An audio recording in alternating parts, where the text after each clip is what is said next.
The one and only Ivan, pages 230 to 249. Interview. This evening, a man and a woman come to interview Mac and also George and Julia. The man has a large and heavy camera perched on his shoulder. He films me as I make my pictures. He films Ruby in her cage, with her foot roped to the bolt in the floor. Mind if I take a look around, he asks. Mac waves a hand. Be my guest. While Mac and the woman talk, the cameraman walks through the mall. He pans his camera right and left, up and down. When his eyes fall on the claw stick, he stops. He trains his camera on the gleaming blade. Then he moves on. The early news. Mac turns on the TV. We're on the early news at 5 o'clock. Bob says, don't let it go to my head. There we all are. Mac, Ruby, me, George and Julia, the billboard, the mall, the ring, and the claw stick. Signs on sticks. In the morning, several people gather in the parking lot. They're carrying signs on sticks.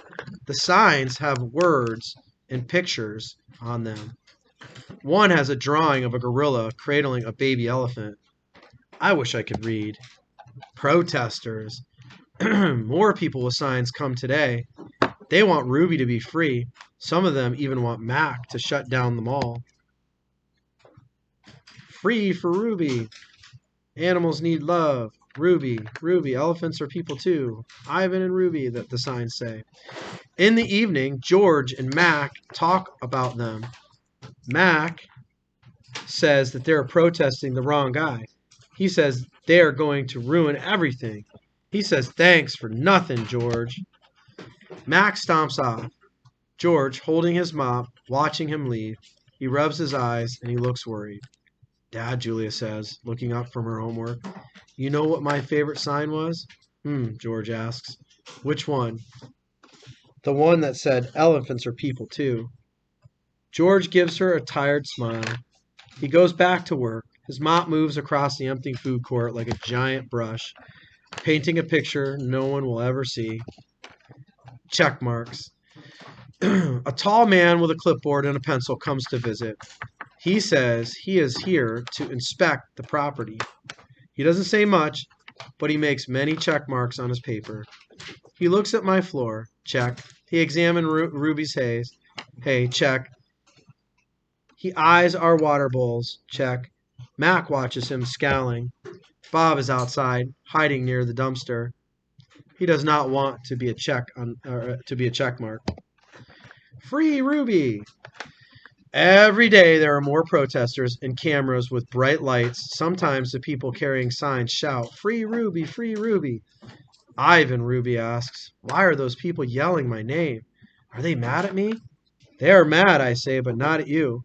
A week later, the inspecting man comes back with a friend, a woman with smart, dark eyes like my mother's.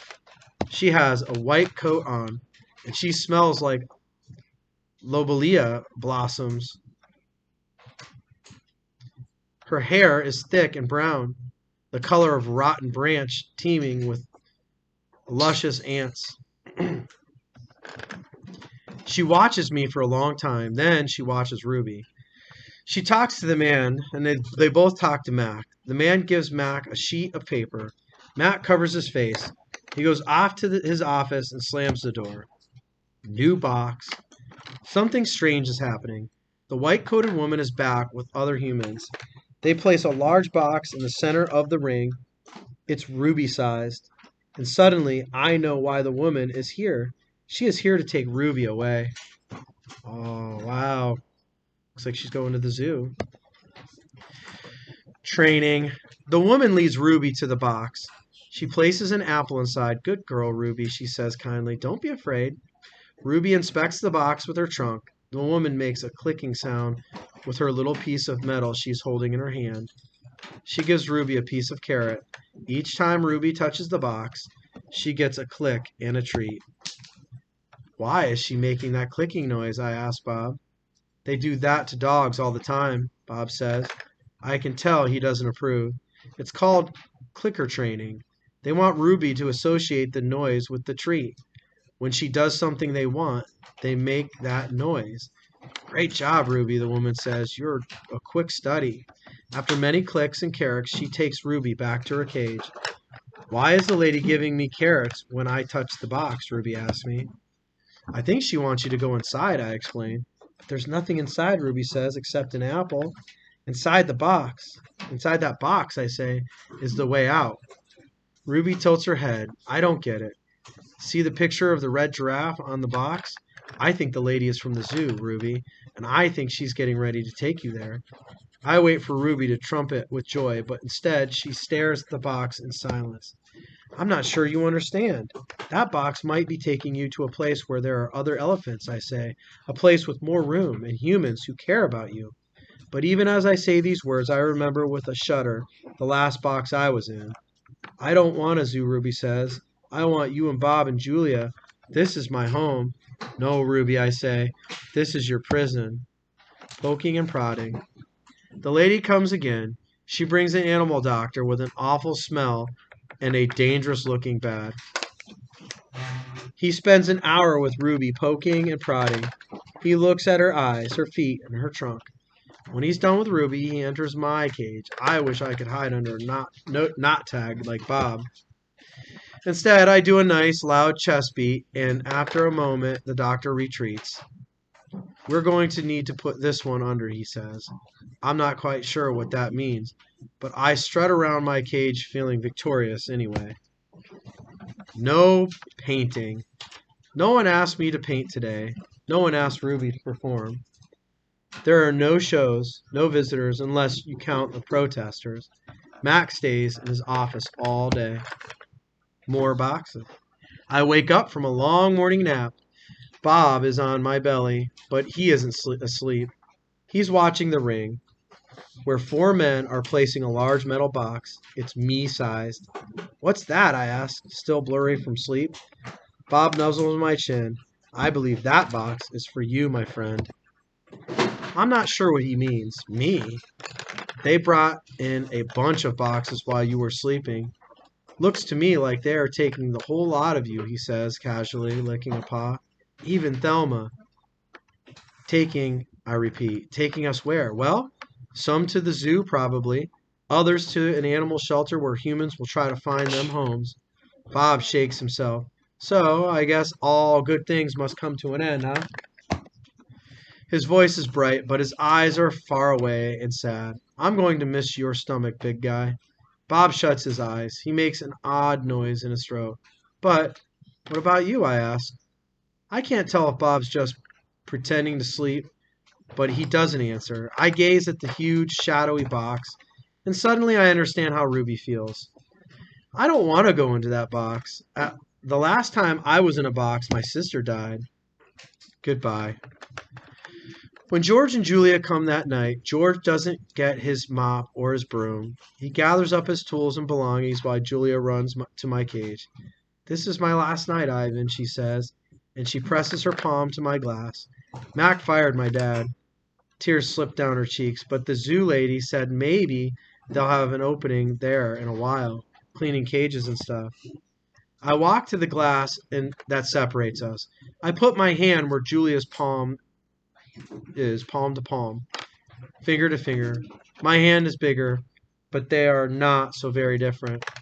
I'm going to miss you, Julia says, and Ruby and Bob. But this is a good thing. Really it is. You deserve a different life. I stare into her dark eyes and wish I had the words for her. Sniffling, she goes to Ruby's cage. Have a good life, Ruby, she says. Ruby makes a little rumbling sound. She puts her trunk between the bars and touches Julia's shoulders. Where's Bob anyway? Julia asks. She looks around under tables in my cage by the trash can. Plug in real quick.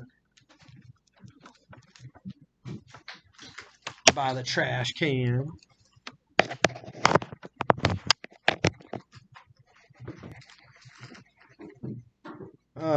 Dad, she calls. Have you seen Bob? Nope, George says. Julia's brow wrinkles. What's going to happen to him, Dad? What if Max shuts down the whole mall? He says he's going to try to keep it open without the animals, George says. He stuffs his hands in his pockets. I'm worried about Bob, too, but he's a survivor. You know what, Dad? Julia gets a gleam in her eyes. Bob could live with us. Mom loves dogs, and he could keep her company. And, Jules, I'm not even sure I have a job yet. I may not even be able to feed you, let alone my dog walking money. Sorry, Jules. Julia nods. I understand. She starts to leave, then runs back to my cage. I almost forgot. This is for you, Ivan. She slips a piece of paper into my cage. It's a drawing of Ruby and me. We are eating yogurt raisins. Ruby is playing with another baby elephant. I am holding hands with a lovely gorilla. She has red lips and a flower in her hair. I look, as I always do in Julia's pictures, like an elegant fellow, but something is different about this drawing. In this picture, I am smiling. Oh, and there you have it.